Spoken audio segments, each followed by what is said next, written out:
Okay, yeah. So let me recall that we defined the limit set last week. So the limit set of a discrete group gamma of isometries in the hyperbolic space is the set of all limit points. And definitely this is a subset of all limit points in the closure of HD. And since gamma is discrete group, we have that this limit set is a subgroup of the boundary. So it is the subset of the boundary. So we should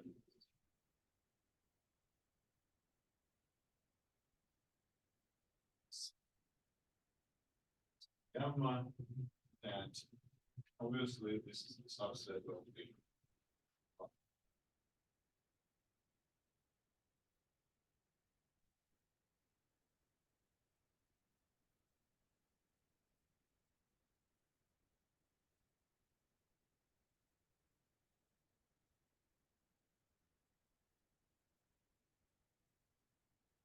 Okay, let us continue. So the theorem states that this is enough to take any point of gamma. Okay, more precisely, lambda gamma actually equals the closure of gamma x. Well, the intersection isn't, and so I need to take the closure and intersection with the boundary. I probably told you that the limit set can be actually defined for a large class of discrete groups acting by isometries in many different spaces. And but again, we are mainly focused in the hyperbolic case, since I also want to move to the arithmetic setting. And in fact, a real hyperbolic space is one of the basically just two spaces where there is indeed some difference between arithmetic and non-arithmetic lattices. So we are mainly focused on hyperbolic geometry. And here I will just say that, okay, the boundary, I know what is it, and so on. But again, yeah, you can generalize the definition of the ideal boundary, and you can generalize the definition of the limit set. So lambda gamma is this. We proved it by taking some point, right? So obviously, the closure of some orbit, of any orbit, is sitting in lambda gamma, but we then considered, we assume that they're not equal, and then we basically took different points and put them in one. We considered one at an infinity in the upper half space model, and so on. Okay. So in fact, this theorem has the following corollary. Lambda gamma is a closed gamma invariant subset of the boundary.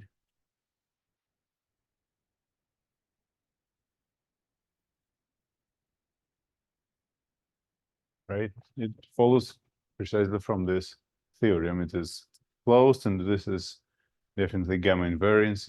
It's the closure of some gamma orbit. Okay.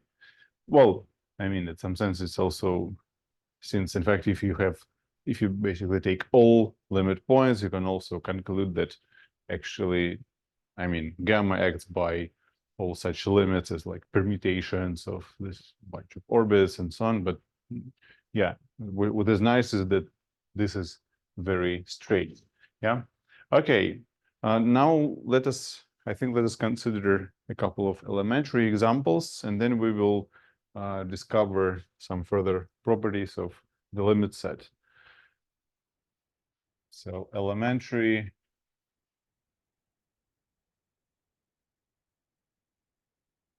and in fact, these are called elementary groups. And okay, in fact, the limit set can be defined, well, and it is sometimes defined for actually any subgroup of isometries. We work with discrete groups, so we already know that stabilizers are finite and orbits are discrete, just for simplicity. Okay, so we consider discrete groups. I will write here discrete, but by default, these are only the groups we consider. And we just take, we can take a discrete group which consists of only elliptic isometries.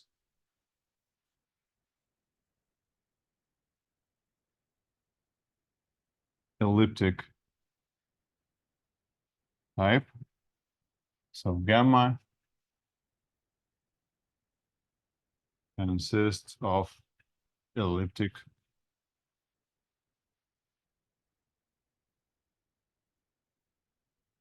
isometries. Well, in fact, then gamma is finite, right?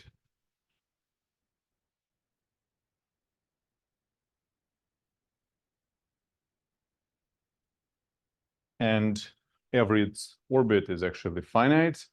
And moreover, we do not have accumulation points on the boundary. So then gamma is finite.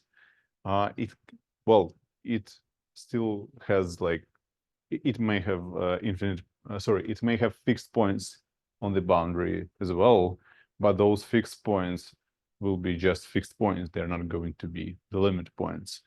And then gamma is finite, and lambda gamma is empty.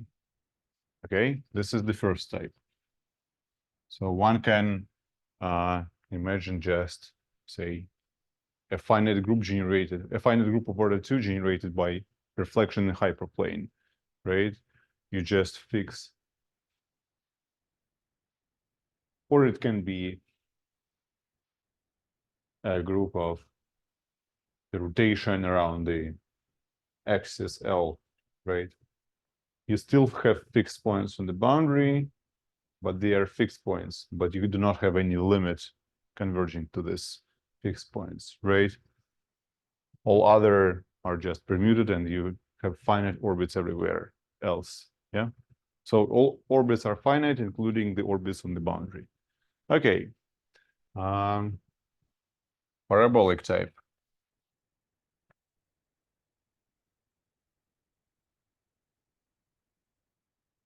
Parabolic type is actually, okay, in fact, like there is a general definition of elementary groups, and the general definition is that gamma is said to be elementary if it has finite orbits in the closure. And so now we are discussing those three types. I can take a group gamma that gamma fixes some point at infinity, right? Basically, that's fixes some p on the boundary. But is infinite, right?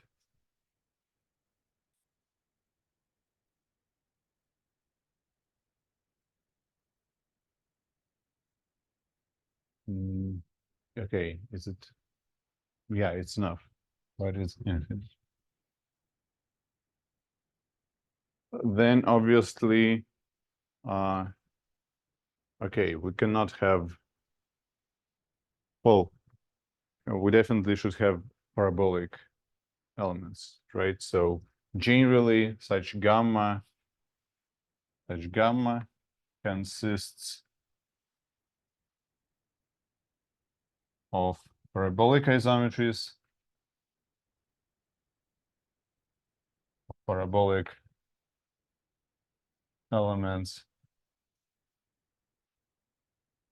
fixing this point P, and elliptic, right? And elliptic. Okay, of parabolic and elliptic elements fixing P, right? Of parabolic, let me write it here, of parabolic and elliptic elements fixing P.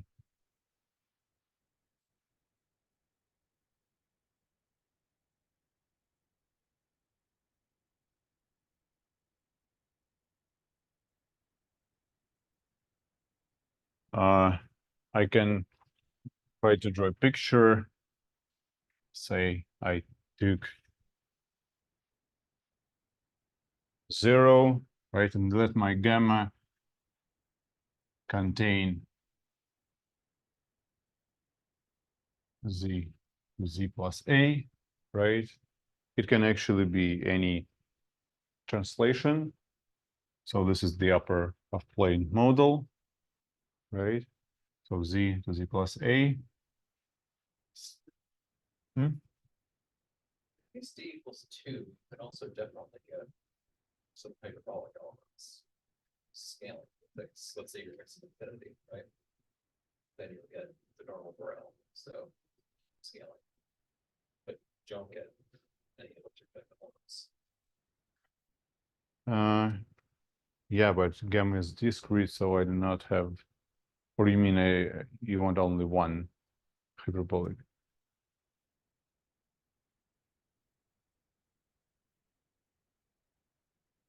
So basically here, I mean that gamma fixes some p. Maybe I should write it more carefully and say that it fixes only p. Yep. Yeah, but if gamma, so if I have at least one, yes, if I have at least one hyperbolic element but no parabolic ones, then it's already, yeah, it's going to be a hyperbolic type. But let me write it here.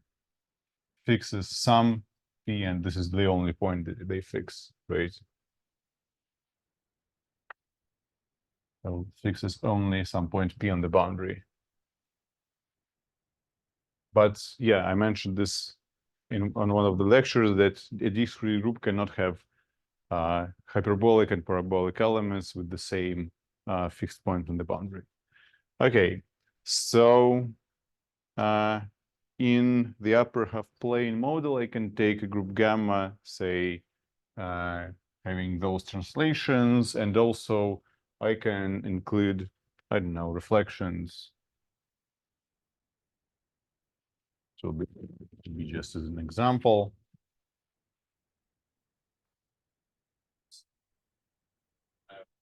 C minus water. Right, and then gamma All parabolic equations around infinity. and also I included this reflection. This line passing through infinity. So this is another example of elementary, the second type. Now, the third type is hyperbolic.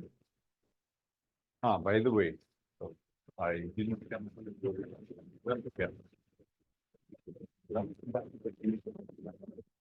this point B.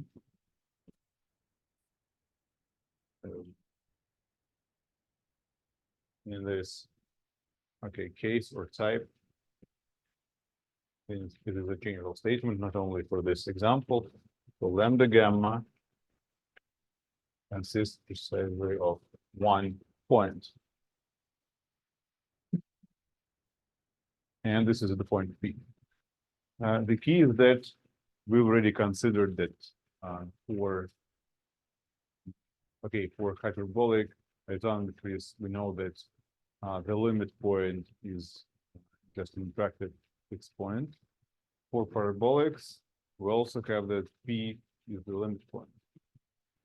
One can actually think of this in the upper half space model, assuming that your parabolic is just some Euclidean isometry, or for simplicity, let it be just a translation. Here, if you start with z and then you go z to z plus a and so on, your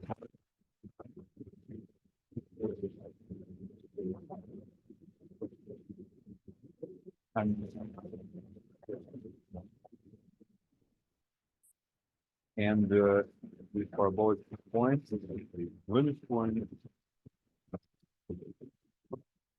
One, yeah, the left gamma, And the hyperbolic type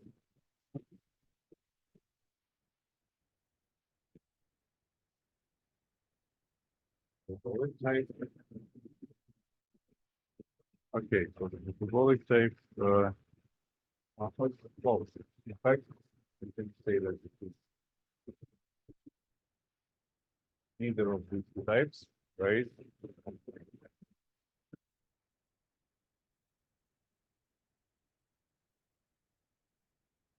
So the elliptic or parabolic type.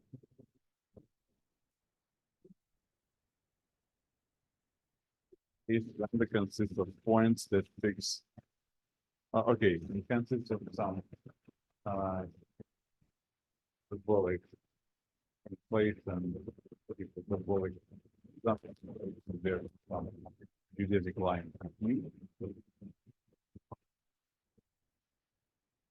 So gamma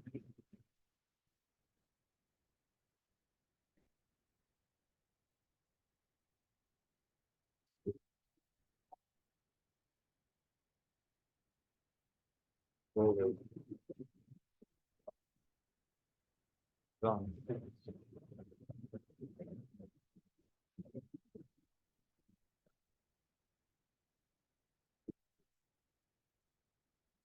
Points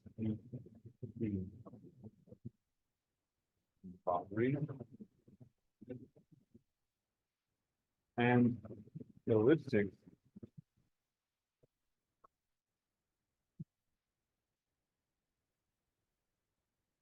elements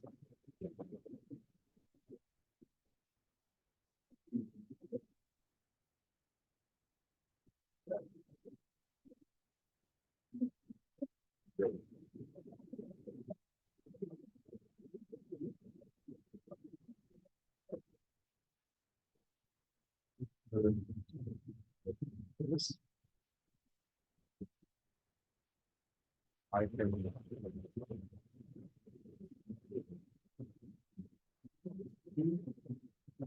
actually I can transfer the whole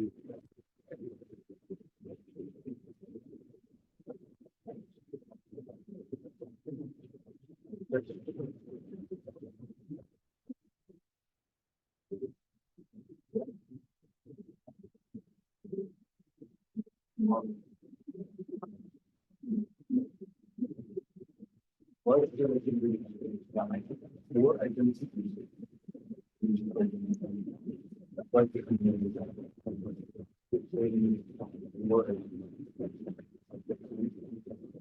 Yeah, thanks for telling this. Okay, so gamma can, okay, so the limit set in this case can be, okay, so the limit set, let us think what is the limit set in this case.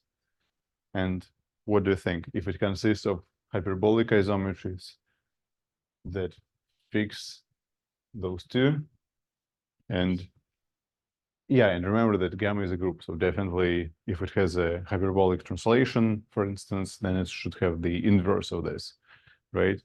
So what if I just take the point here, I can basically forget about elliptic isometries, and already by acting by just some hyperbolic element, leaving this geodesic invariant, right? I will get actually to both of these points, right? To P and Q. So say if an isometry gamma has its attractive point, fixed point is Q, then for gamma inverse, it's going to be P. So the gamma orbit already gives me both, right? P and Q. And on the other hand, I cannot obtain anything else, since for this description of elements, I have that, well, and yeah, essentially I'm using this theorem again, since I take like an appropriate point from the geodesic. Maybe for other points it's already not so easy to show, but for this point, the closure of orbit is definitely just both points P and Q. So in this case,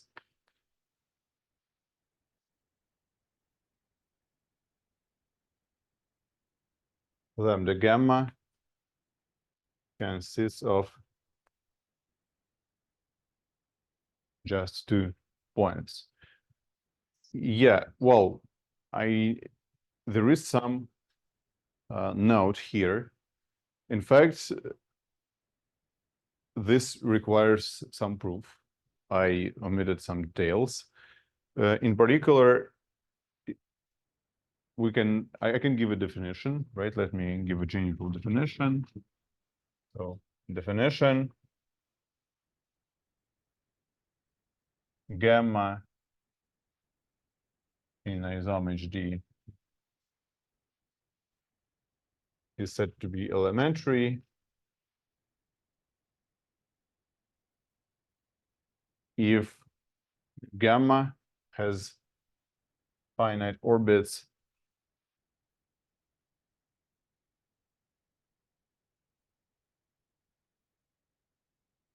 in the closure of HD, right, which is HD and the ideal boundary. And this is actually a theorem that we have only these 3 types, right? And the theorem, which I will write down here, gamma there are only the above 3 types of gamma. There are only the above 3 types of elementary groups.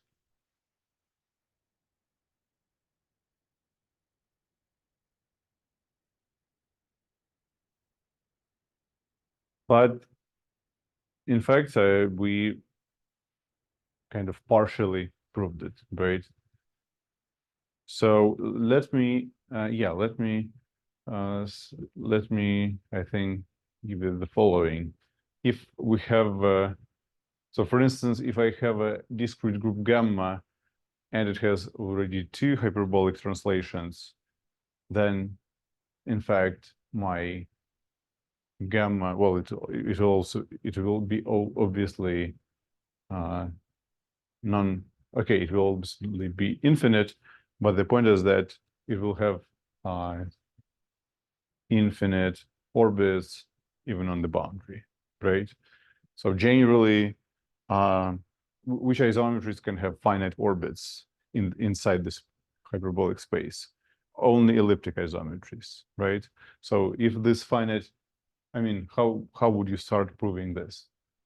If you have a finite orbit inside the hyperbolic space, then it should be elliptic type. It should be a finite group. If it is not a finite group, right, then you already try to distinguish these 2 cases. But this actually requires a bit of more work. Okay. Now what about the general behavior of discrete groups? Then the following theorem can be, okay, yeah. So in fact, the following theorem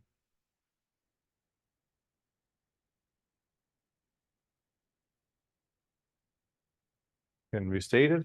So let gamma be discrete in isom HD.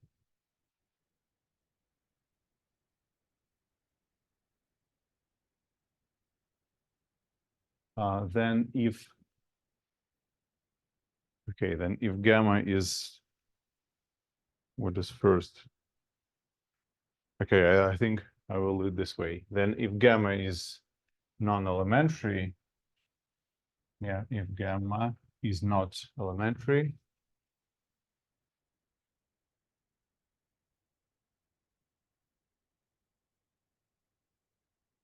then in fact its limit set is the minimal closed gamma invariant subset of the ideal boundary.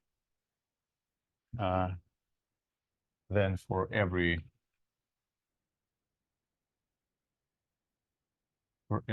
closed, I don't know, gamma invariant subset K boundary, we have that lambda gamma is the subset of K, right? Which implies that lambda gamma is actually the minimal, but in this case. Why we need this assumption for non-elementary? In fact, we need this assumption since probably, okay, the issue is that I can take, for example, gamma of, I don't know, parabolic type, and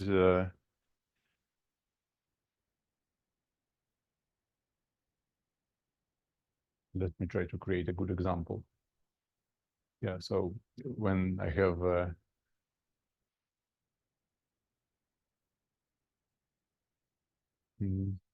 yeah, for instance, I can take gamma with some parabolic and elliptic elements, and elliptic elements, I want to remove just one.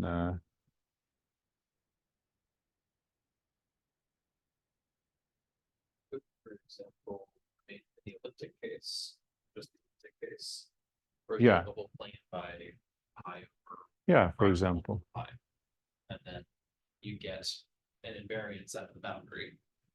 Yes, no, indeed. you'll contain. Actually, Never mind. Wait, no.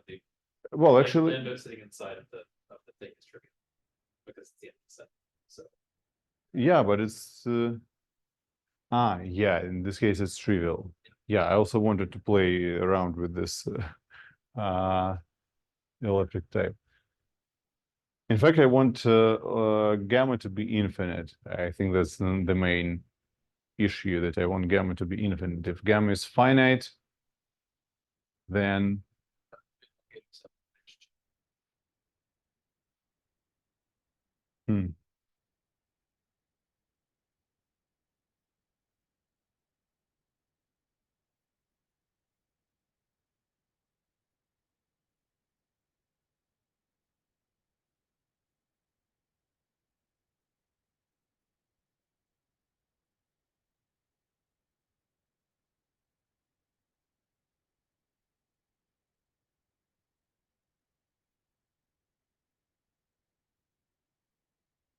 well,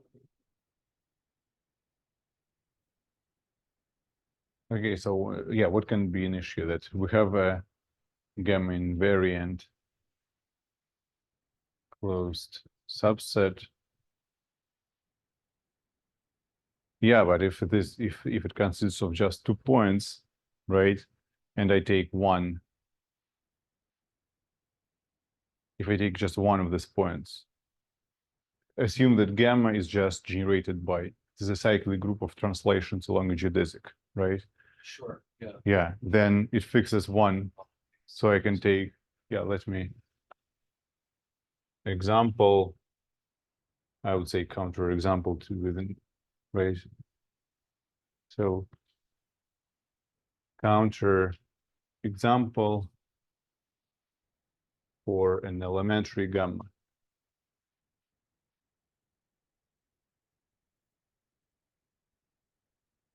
Let gamma be just z generated by hyperbolic translation.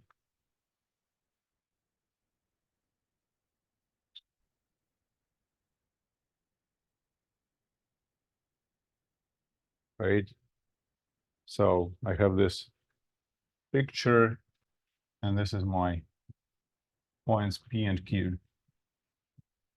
then I can take lambda gamma is P and Q, but K,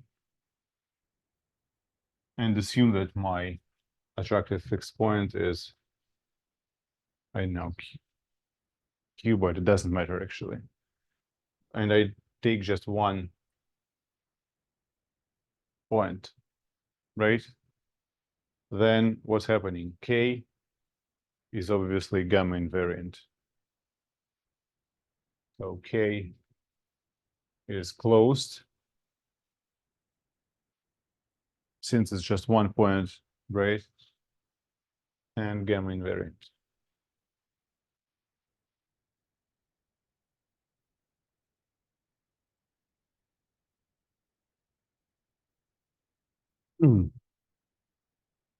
Okay. Now it's better. Let us even try to prove this. So a proof of theorem.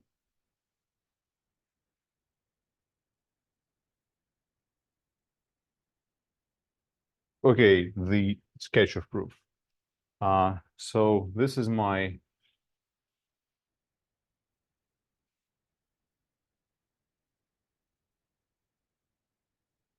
hyperbolic space. And suppose I have, okay, let me try to draw a two-dimensional picture. Okay, it's a bit easier. So suppose my K is this, right? Let's consider the convex hull of K.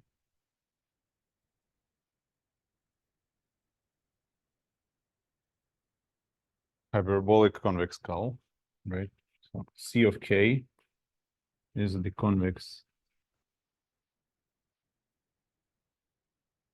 hull of K in the closure of the hyperbolic space.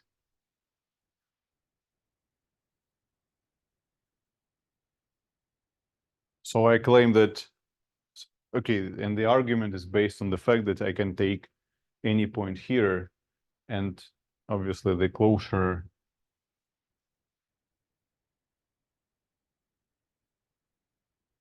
for X in this convex hull, we get that the closure of this orbit, closure of gamma X intersected with the boundary, belongs to the convex hull of K, right? This is like roughly an idea, but in fact, this is very close to the proof, since how we use the fact that it's not elementary, we use it as follows: K is an infinite set, right? Then we obtain that we can consider this convex hull. Here, the convex hull is what is this quite trivial thing, right? In this case, it's just a geodesic. If we have, I think maybe it's even enough to have at least 3 points, right? In this case, the convex hull is already, right? Yeah, I'm not really sure, but it sounds like that. If the convex hull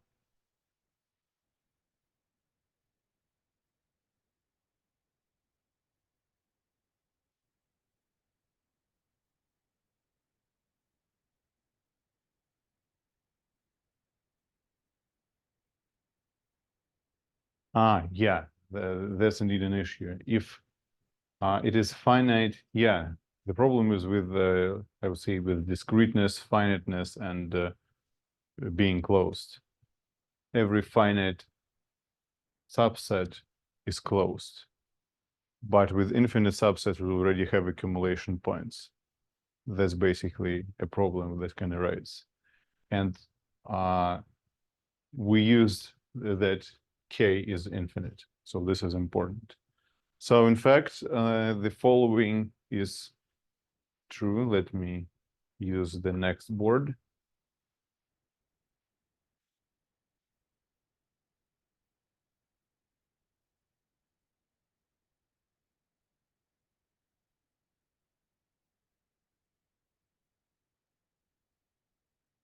Okay, yeah, we are good so far.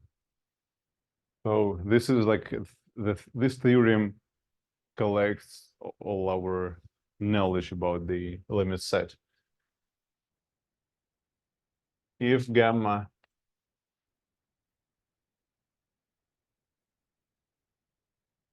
is a discrete group,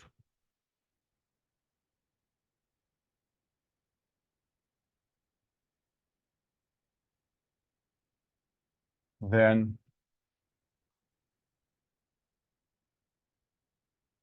either we have lambda gamma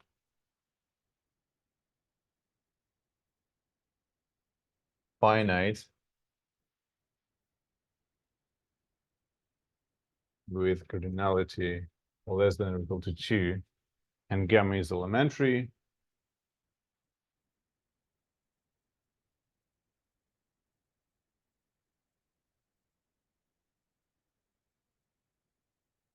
or lambda gamma is an infinite and has been now closed. And what? Yeah, closed and gamma invariant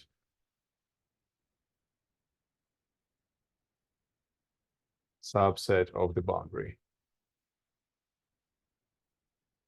So this somehow, well, this gives us a pretty nice information about the action of gamma in the hyperbolic space, but in terms of, indeed, as I said, like some kind of dynamical aspects, right? So the action on the boundary is quite interesting. So the limit set can generally be something pretty weird. It can be the entire boundary, but it can actually be something like a Cantor set, or so there are many different. And the next theorem is in fact about lattices. So if gamma is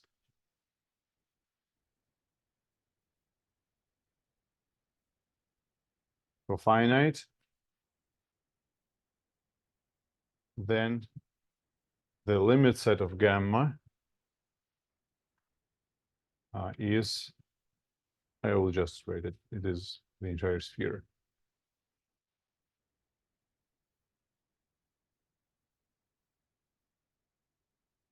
If, so if, for example, it is of infinite, I will write something. I will try to draw an example. So gamma, suppose that covolume of gamma, which is the volume of regime gamma, is infinite, and let's here, let's think. Let's be a reflection group, for example, of this E.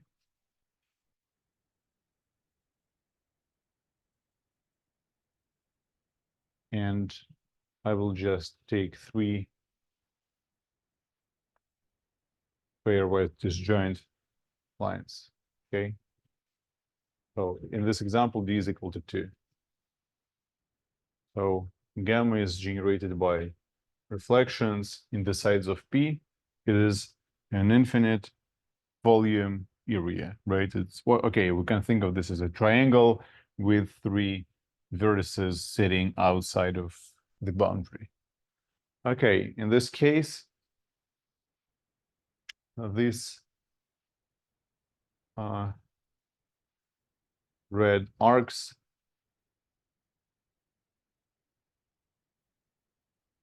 do not belong to the limit set. Sorry, they do not belong to the limit set, right? So C1, let me denote them, C1, C2, and C3. We can notice that lambda gamma does not contain C1 union C2 union C3. Yeah.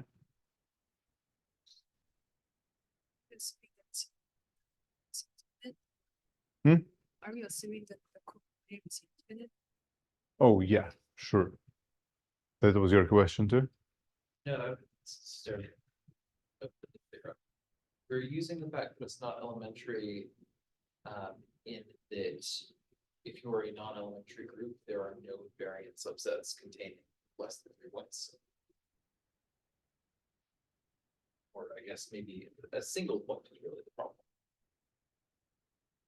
If you're not an elementary group, you don't have a single point that's a variant subset. Yeah, maybe we use it. So yeah, if we have, Subset, you said that's parabolic. yeah, but if it is if I have at least 3 points, then what happens? Well, definitely this group it doesn't consist of only elliptic elements. It should have some parabolics. Well, and okay, parabolics or hyperbolics, right? Hyperbolics. Yeah, it I'm makes essentially trying to think like why would a group of this not work in the case where something's elementary? And the only thing I can think of is that you would need to say if you're not elementary, then K must have multiple points so that this convex hull is not just contained in the boundary. Yes, so I need K to be infinite, I guess. So one needs something like Not this.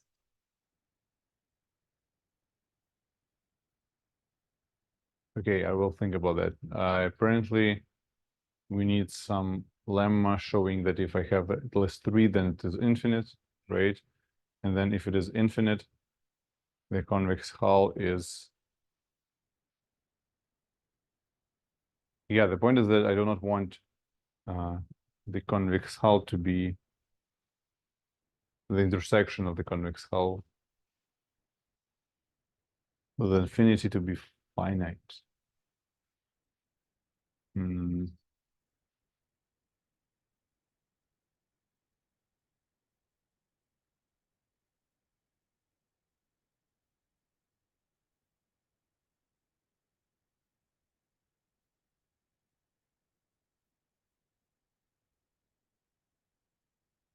Maybe indeed, the statement should be for every infinite closed, right?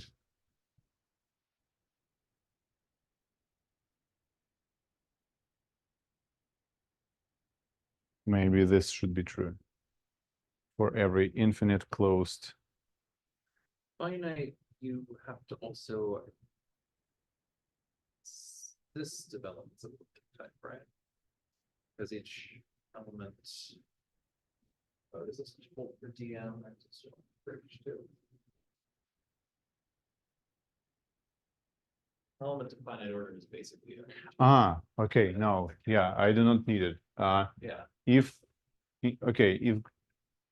since gamma is not elementary, if it is a finite, right? If K is finite, then probably I can say that it's actually, yeah, it is. Yeah, then gamma is one of the. Okay.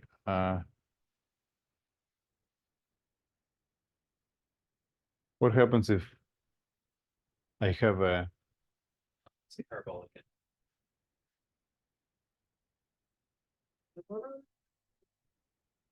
then there's either of elliptic or parabolic type, I guess.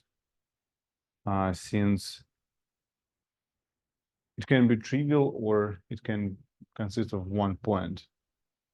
What if I have, okay, generally, if I have a finite, Your counterexample is a group of parabolic type. The issue is that it's, or a hyperbolic type, right? But the issue is that it's, you have a smaller gamma invariant set. Than, yeah, but I want to prove something different. I want to say that if I have a finite gamma invariant closed subset, then what does it mean? It means that actually it is just one of the elliptic since, sorry, one of the elementary types.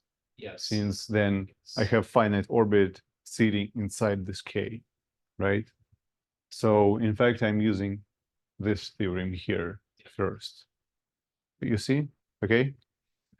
So again, let us think about this statement. So if K is my closed gamma invariant subset, from this, I conclude that K is infinite. Why? Suppose K is finite. Then if K is finite, I have gamma invariant subset, right? It is gamma invariant subset of the boundary. So let me take one, so let me take one of these finite number of points and act by gamma on this invariant subsets. It means that the orbit of any point from K is sitting inside K and thus is finite, right? But if I have a finite orbit, then by definition, it is an elementary type group. And by this theorem, so one needs indeed to show first that there are only these three types of elementary groups. It's not, well, it's not a one-line proof, right? Here I gave a description of these three types, and then I said that actually the theorem gives us that we have only these three types. Then I can conclude that K is actually infinite, and then this argument works. Then this argument works. Yeah, good. Okay, so now getting back to this example, in this example, when the group is generated by these three reflections, so I have three reflections, pairwise disjoint hyperplanes or geodesics in dimension 2, then my lambda gamma does not contain those red arcs. So I definitely see that, and generally, if gamma is of infinite covolume, right, which is the volume of HD mod gamma, it is roughly means that, well, one of the possibilities is that it's like a nice group, a nice polyhedron, where I just removed one hyperplane. This is not the only option, but one of the options is this. I remove the hyperplane. But in this case, it means that I have the interior of the sphere, right? There was a geodesic that was removed, say here, right? Then all this, it works in every dimension. I can take a nice polyhedron, and I can take a hyperplane, right? Which is sphere orthogonal to the boundary, and then this spherical cap, right, is kind of removed from my limit set. So limit set is obviously not the entire not the entire boundary in this, well, in the examples of such type.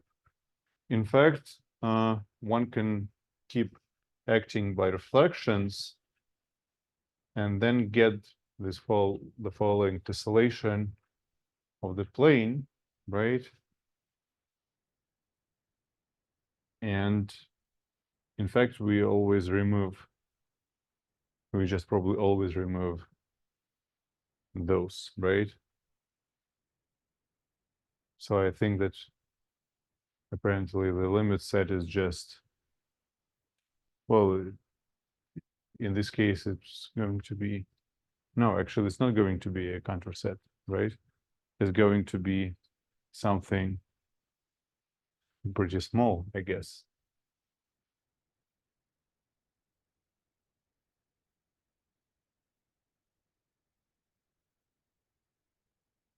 Yeah, so if I take,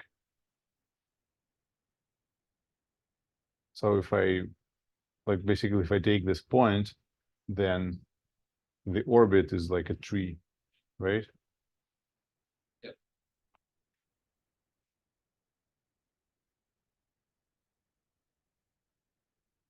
So, and so the, yeah, so the, This lambda is integer, so yeah, possibly lambda x will be yeah, I mean, there'll be some cantor subset of the boundary. yeah, probably And will be then some counter subset of you get boundary. closure, Yeah, yeah, this will be like a, if you like cut it at once, it'll be like the middle third scan. No. yeah, that's it.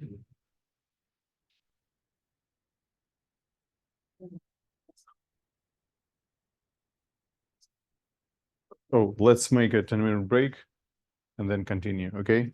Since we already, yeah, let's make a 10-minute break. Okay, so let us continue. Yeah. Okay, so I think that in this case, the limited set is also going to be, so it's going to be the counter set. One of the examples, which is also quite well known, is the following, the so-called, so it's an example number 1. An example number 2 is the so-called Schottky group.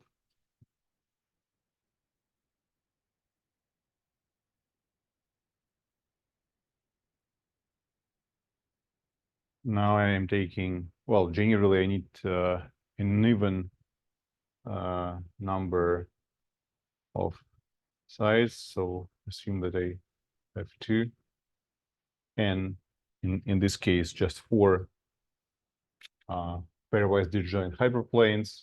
That would be just lines in H2, and assume that I have for this half space I have this isometry, which is just a hyperbolic isometry moving this hyperplane to this one, and also then I take the second isometry that sends hyperplane here to the hyperplane here.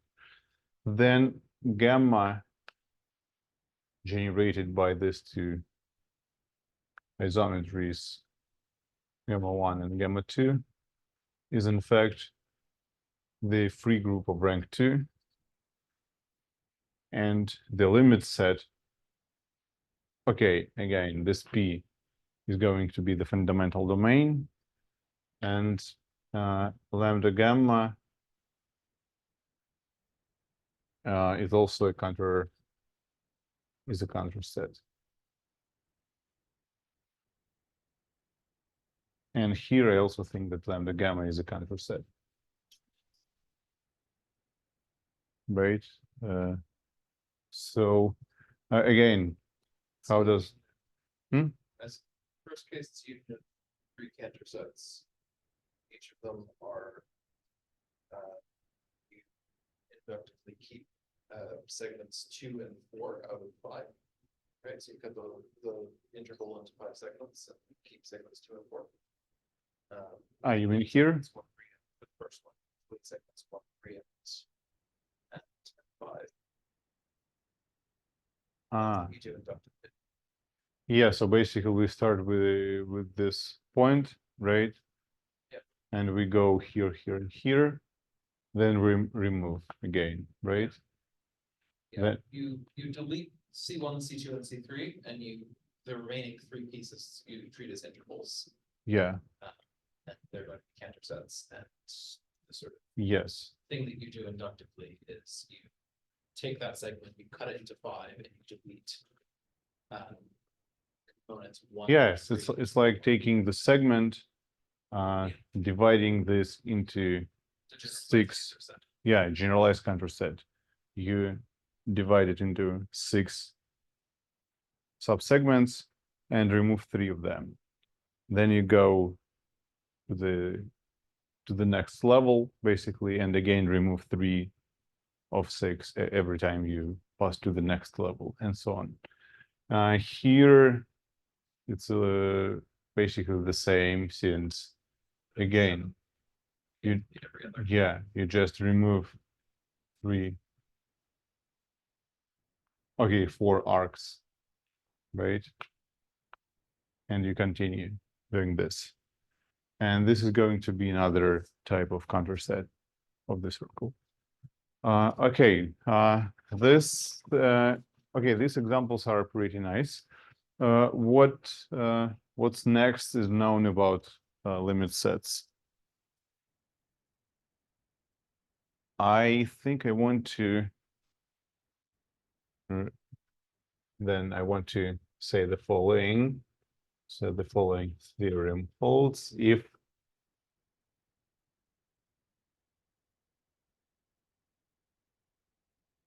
about finite index subgroups. If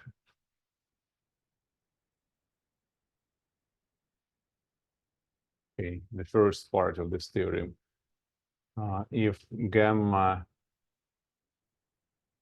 1 and gamma 2 are 2 discrete groups, such that one is a finite index and another one, then the limit sets of gamma 1 and gamma 2 coincide. Part number 2, if gamma 2 is a non-elementary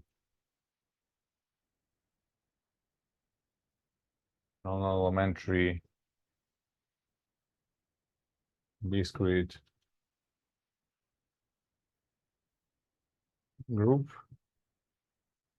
and gamma 1 is a normal subgroup of gamma 2, then also limit sets coincide. That's a very interesting and actually quite important property of the limit set. So, okay. Well, if these two are cofinite, then it follows from the above theorem, right?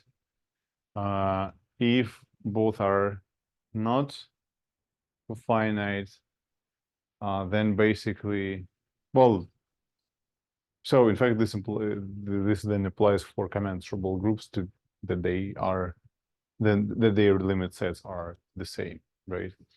Okay, to prove this, you just consider orbits. So you fix a point and you consider orbits for both groups, and then probably you need just to you will just need to describe that the quotient of gamma 2 by gamma 1 is finite, so you have only a finite number of representatives.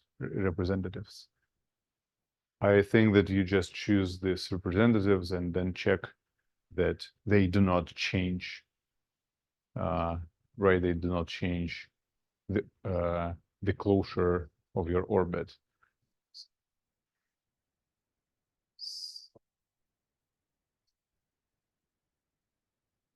Yeah, and by the way, since right, so it's just a note. So since gamma 1 is a subgroup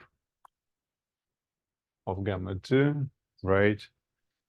Then obviously the orbit, right?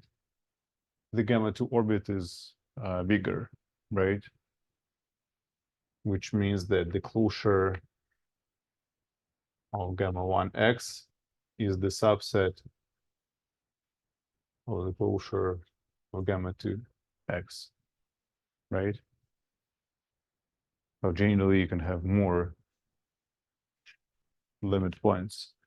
So to check that actually in both cases the inclusion is good, you need to do some work with the conjugacy classes. But here, yeah. Say something like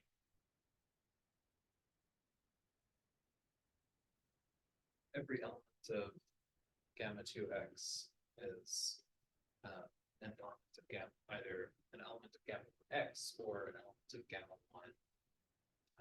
Yeah, find many representatives. You can say those are going to be within some maximum distance of each other because you have finite x.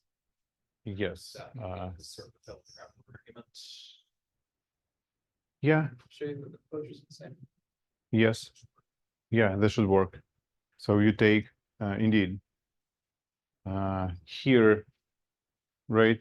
Since basically we just we consider the orbit of gamma 2x that is outside of gamma 1x, but then we can think of the elements of some gx from gamma 2 as some element from gamma 1 times some only finitely many possibilities of elements of gamma 2 minus gamma 1. Then the distances are bounded, right? And probably you can conclude that you will converge. Yeah, since the distances are like bounded from above, then the convergence is so the point is that when you assume that you converge to another point, right? But then this would follow that there is no upper bound for the distances between those elements that are outside of gamma 1 orbit. And this would be a contradiction since the distances are bounded and these are isometries. It's somehow close to the, actually it's somehow close to the proof of the fact that of this theorem. Yeah, it's in this spirit, I would say. Yeah. Okay. Let me just check that I hope that I didn't forget to say anything. Well, again, if I forgot to say anything, I can probably add the remarks next lecture. But yeah, these are one of the most important notions of the one of the most important properties of the limit sets, and probably I do not miss anything. Yeah, by the way, if gamma, so generally if gamma is not elementary, then, well, okay, if gamma is not elementary, I think I can leave it as a remark, or even, actually, well, it deserves to be maybe a theorem, right? So if gamma is not elementary, then it cannot consist only of elliptic and parabolic elements, right? Since in this case it would be just an elementary of parabolic type, I guess.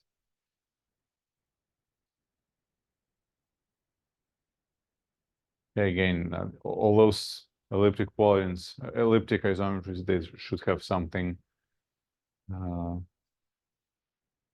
They should have common fixed points, since otherwise we probably have. Maybe it's not true. If I have elliptic isometries, yeah, but then it is.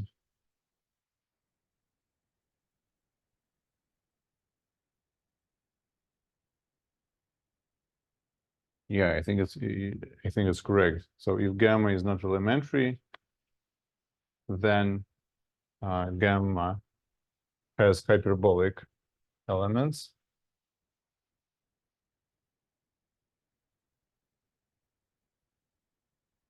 And the limit set of gamma